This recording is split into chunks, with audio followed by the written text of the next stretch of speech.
Right guys, it's Ash here bringing you episode 7 of the Rhodes to Glory. As you can see straight away, just trying to add some players into the team.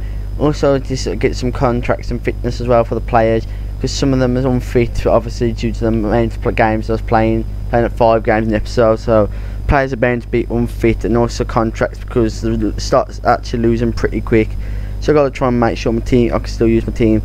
But this episode, instead of talking about gameplay, I'm just going to talk about, well, I kind of need your guys' opinion on this series basically. So as you all know, I haven't really thought of an ending to this series. I don't know how I was going to end it. I was planning to go to like episodes, well, go to like an episode 15 or something, or go to like 70 games.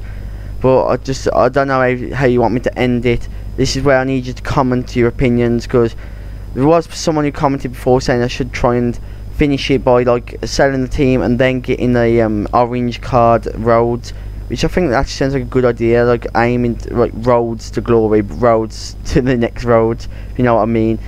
But then saying that like in the next Fifa's out in 3 months, I think, well, just under 3 months now, so that means that there's not long left, and I don't know if I'll be able to afford them. At the moment I think this team is worth roughly 130k, 140k, and the orange Rhodes is probably worth 320, so it's going to be pretty hard for me to get to that Rhodes. But this is where I need your opinion really, because I could probably do it if I was like uploading regularly, but I don't know if you guys want me to have regular uploads of this series, because I don't know if like you'll be able to keep up with it every one every 2 days. I don't know if that you would like that, but I could possibly do that if you want me to, because as you know now, my 6th form finished 6-1 now. Just got a break, well, I'm doing work experience at the moment, 3 weeks of work experience, but I kind of finished kind of late, and well, I mean I finished kind of earlier than I do for school, and I start later, so I got more time in the day to make these videos, to the commentaries, edit and stuff like that,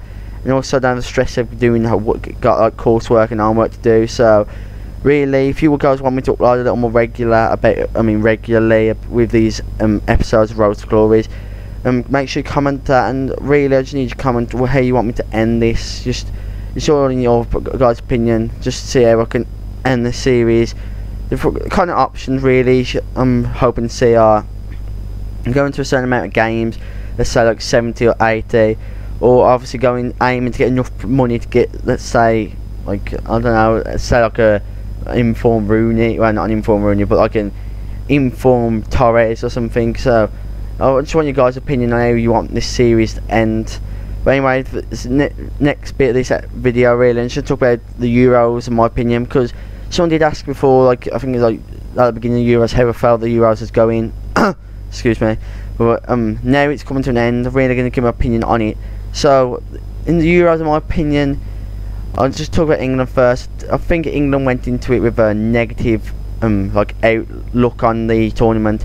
I know some of you might disagree with that, but if you're an England fan, you got to look at it this way. We didn't really attack, if you looked at it, the players we had. We had Rooney. I know we only had him for like the 2 games, but Rooney didn't really turn up. You can argue, yeah, he scored the goal, like a crucial goal in that game against Ukraine, but really we would have won that anyway in my opinion, even if Rooney wasn't playing. So it's just, we made it harder than we actually should have. But against Italy, he was a no-show. I think Rooney is playing too deep, he's coming back, he's thinking he had to do too much.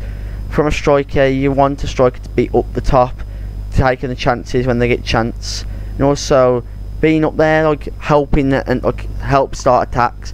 Him starting in mid, you could argue in mid he can pick up the ball and kind of pass it out, but that's what I expect from Gerrard and Parker. They should be there picking up the ball, knocking it to Rooney, who then should be attacking, using the the wingers to try and help him get like a chance on goal.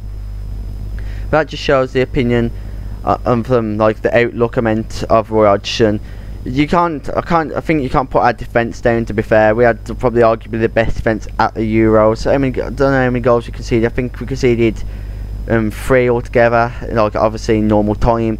So we had probably one of the best defence in my opinion. John Terry had the tournament of his life.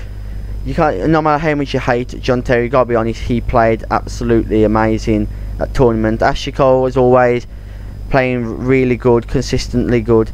I understand he did miss a penalty, so yeah, don't get me wrong, it wasn't the best of penalties, but you can't really put just over a penalty, just put down his performance throughout the Euro. He played absolutely immense, You know, say to people who are all just turning against him just because he missed a penalty. At the end of the day, he got his penalty on target. That's what I wanted from the penalty takers. If Ashley Young got on target, I wouldn't have cared if he missed, to be fair.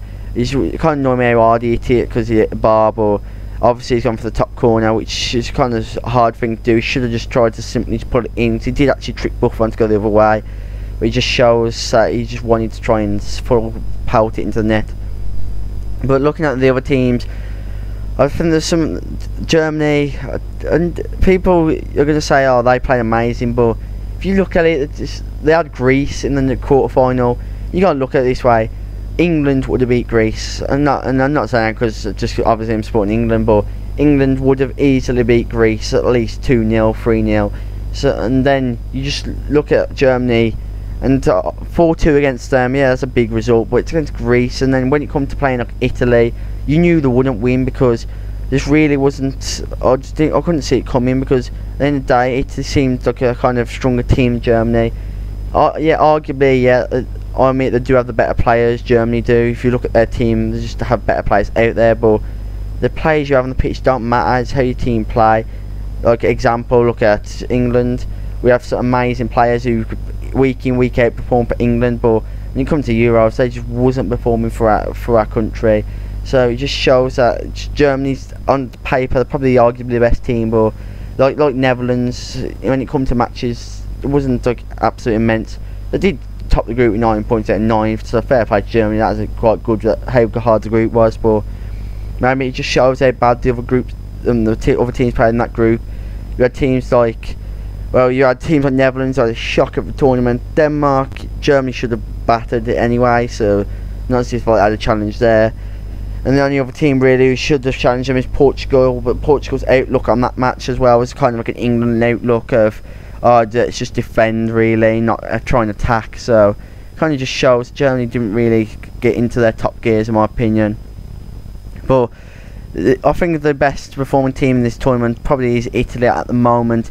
Spain haven't really hit their top gear in my opinion, but I think Italy have been absolutely immense and they deserve to be in the final. I don't know who will win. I'm going to go for Spain just because I think Spain at the end of the day they've got experience in the final and they will have like the better experience. But anyway guys, I'm hoping you liked this episode. Please leave a like if you did.